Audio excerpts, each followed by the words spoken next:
정보원이었습니다. 고맙습니다. 감사합니다. 네, 오늘 시중금리, 채권금리는 소폭 오르고 있습니다. 일단은 신흥국이 오늘 오전에 터키를 중심으로 또 어제는 인도가 또 금리를 올렸죠. 이런 신흥국 금리 인상에 동행하면서 우리 금리도 소폭 상승하고 있는데요. 일단 큰 동향은 아니고 노무라 쪽에서는 신흥국의 금리 인상이 우리나라하고는 직접적인 연관성은 없다. 이렇게 또 잘라서 얘기를 했네요. 자, 다시 주식으로 갑니다. 주식이 다시 상승폭을 좀 넓히고 있는데요. 특징 섹터와 특징 빨리 좀 알아볼까요? SPSS의 오지영 팀장 준비하고 있네요. 안녕하십니까? 안녕하세요. 네. 일단은 올라가니까 설 전에 좀 기분은 좋은 것 같고 너무 들썩거릴 필요도 없겠습니다만 그래도 잘 봐야 되겠죠. 오늘 특징 섹터는 뭡니까? 네, 오늘 보험업종이 상승업종 중에 가장 높습니다. 그 이유는 삼성생명이 4% 넘는 급등을 보이고 있기 때문인데요. 앞서서 잠시 말씀해 주셨지만 삼성생명이 대규모 자사주 매입을 결정했습니다. 1,900억 원, 굉장히 많은 규모라고 저는 생각이 드는데요. 시장에서 바로 좀 화답을 하면서 3% 내의 등락을 보이고 있습니다. 시장이 불안할 때 대주주 일가가 보유하고 있는 지분을 판다. 실적이 악화됐다는 소식만큼 보유하고 있는 투자자 여러분들을 불안감에 떨게 하는 그런 이슈될 텐데 반면에 회사에서 이렇게 자사주를 매입한다고 하면 좀 든든하게 가지고 나도 설을 좀 지내봐야겠다라는 생각이 들게 하지 않나 싶습니다. 그래서 오늘 삼성생명 좀 오르고 있는데 좋은 이슈가 나왔다는 점 말씀을 드리고요. 두 번째로는 제일기획도 마찬가지로 같은 이슈를 내놓았습니다. 근데 이제 제일기획은 내놓는 시기가 4분기 실적이 좀 안 좋았다라는 소식이 바로 나온 다음에 자사주 매입 결정을 하니까 사실 이제 들고 계신 분들 입장에서는 이거를 안 좋게 해석을 할지 좋게 해석을 할지 좀 고민이 되실 텐데 시장에서 반응은 여튼 지금 괜찮습니다. 2% 넘는 상승이 나오고 있는데요. 실적부터 말씀을 드리면 4분기 매출액이 전년 동기 대비해서 9.8% 증가를 했지만 영업이익은 18% 감소했다고 합니다. 질적으로는 조금 안 좋아졌다라고 볼 수 있겠는데요.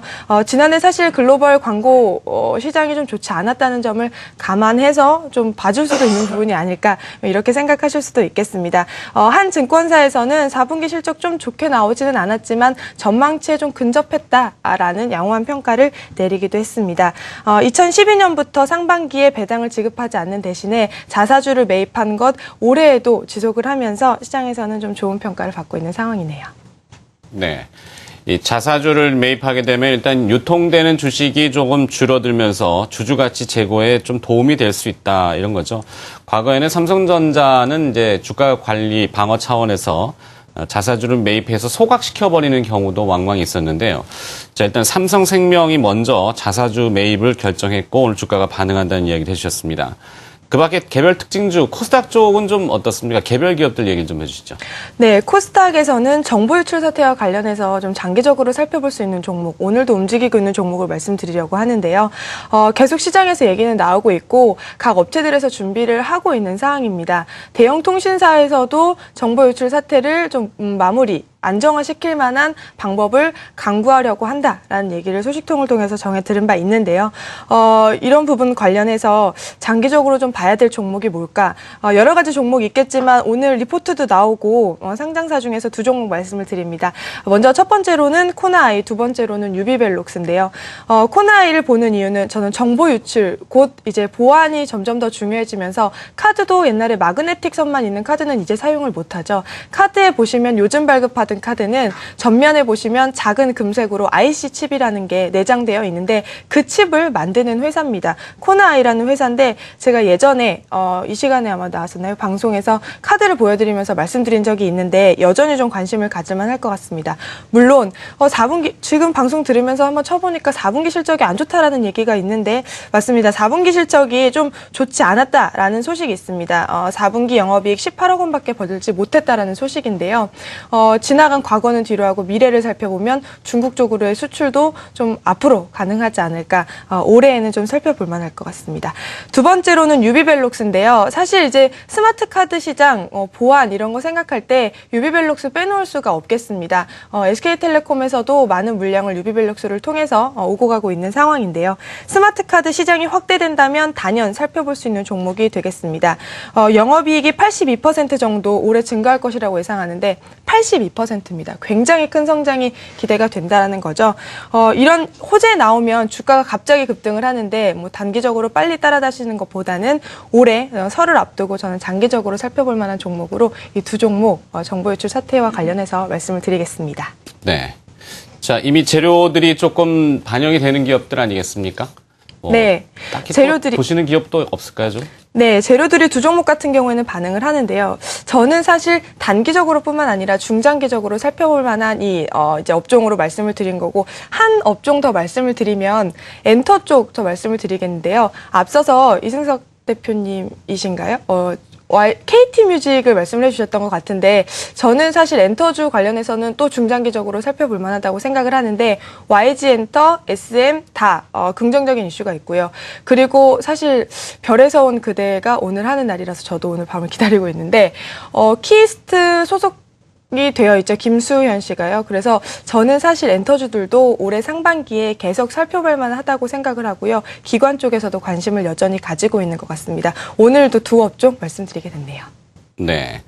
KT 뮤직은 이승원 대표가 네, 앞서죠. 죄송합니다. 네. 두 분 성함이 비슷하셔가지고. 네. 네. 어찌됐건 간에 특징 섹터와 특징 기업도 함께 들어봤고요. SPSS의 오지영 팀장이 수고를 해주셨습니다. 고맙습니다. 자, 이승석 대표님. 네. 시장 포인트를 정리를 좀 해봐야 되겠죠.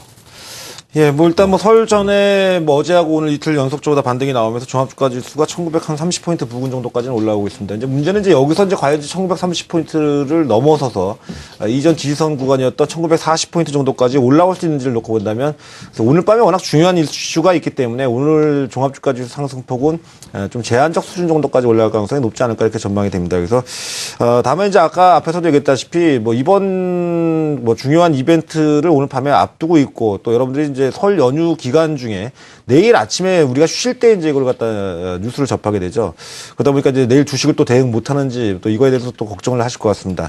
하지만 얘기 드렸다시피 뭐 이 부분에 대해서 너무 심각하게 지금 우려하실 필요까지는 없겠고, 이번 회의가 끝나게 되면 얘기 드린 대로 3월 달까지는 이 이슈에선 조금 약간 우리가 이제 한 발 물러서서 시장을 볼 수 있게 됩니다. 네. 기업의 본연의 가치와 시장의 본연의 움직임에 더 주목하실 필요가 이제는 있다고 이렇게 판단되고 있습니다. 네.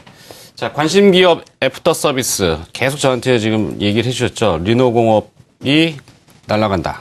SFA도 날아가네. 저한테 이렇게 하셨는데 어딜 날아갈까요? 이렇게 주가가 많이 반응한다는 이야기를 하시고 싶은 거죠. 말로 하진 않고 메신저로 제가 네, 보내드렸죠. 그렇죠. 예. 뭐 주가 오늘 어떻습니까? 뭐 상승하는 거야. 뭐 기분이 항상 기분 좋죠. 좋은 예, 기분 거니까. 좋은 일이어서 뭐 이제 저희 같은 직업 가진 사람이야 뭐 좋은 종목을 많이 발굴해가지고 알려드리는 게 좋은데. 네, SFA가 오늘 예, 이제 아까도 말씀했다시피 최근 주가가 반등 후에 조정을 보였지만 올해 그 실적 호전 기대감에 얘기 드린 대로 장비주 쪽 저는 이제 뭐 핸드폰 부품이나 이쪽보다도 네. 상대적으로 그동안 같이 밀리긴 했습니다만 좀 차별성을 갖고 이 장비 쪽, 그러니까 뭐 원익 IPS라든지 또 LCD 장비 쪽이라든지 이쪽을 좀 IT 섹터 내에서는 좀 관심 있게 좀 보실 필요가 있다고 생각됩니다. 알겠습니다. 그래서 오늘 주가 움직임 뭐 아침에 좋은 움직임이 나타나고 괜찮군요. 있습니다. 네. 예. 이승원 대표도 관심기업 AS 네, 뭐, 해주시고요. 그, 오늘 KT 뭐였죠? 뮤직은. KT 뮤직? 예, 오늘 뭐 5% 이상 올라가고 있어서. 5%요? 예, AS가 뭐 굳이. 네, 오늘은 필요는 이승원 대표의 승리. 없을 것 같은데 어제 이제 그 언급드렸던 LG전자가 어제 좀 많이 내렸었습니다. 그렇죠. 근데 이제 LG전자를 좀 잠깐 언급을 드린다면 LG전자 그 컨퍼런스 콜 내용을 보게 되면은 상반기에는 그 본격적인 드라이브는 걸지 않는다. 하반기에, 올해 하반기에 이제 본격적인 드라이브를 걸겠다라고 아예 그 선언을 했습니다. 마켓 쉐어를 적극적으로 늘리겠다라는 거기 때문에 LG전자에 대한 주가에 대한 흐름은 현재 이제 그 박스권에서 움직이는 바닥권이라고 보시면서 접근하시면 될 것 같고, 아마 그 단기적인 접근보다는 좀 중장기적인 관점에서 이 접근에 대한 쪽이 여전히 좀 유효한 상황이다. 그리고 삼성과 구글의 특허 라이센스, 크로스 라이센스 자체가 그렇게 문제되는 건 아니겠고요. 여전히 구글과 LG전자의 지금 그 협력 관계에 대한 쪽은 이상이 없다라고 보시면 될 것 같습니다. 좋습니다. 자, 이제 또 새해가 밝으면 두 분이 또 함께 해주실 겁니다. 뭐 시청자 여러분들과 그다음에 저희 스텝진을 또 대신해서 제가 두 분께 항상 고맙다는 말씀, 새해 복 많이 받으시라는 말씀 전해드리고 싶네요. 뭐 새해 또 나오실 거죠? 네. 네. 대답을 하십시오. 나오고 시청자분이 원하시면 나오는 거고 최희만 앵커가 원하면 안 나오고 생각했는데 나와야죠. 뭐. 알겠습니다. 뭐 먼 또 귀성길에 조심들 잘 다녀오시고요. 오늘 수고해 주셨습니다. 고맙습니다. 네, 새해 복 많이 새해 복 많이 받으십시오. 받으십시오. 네.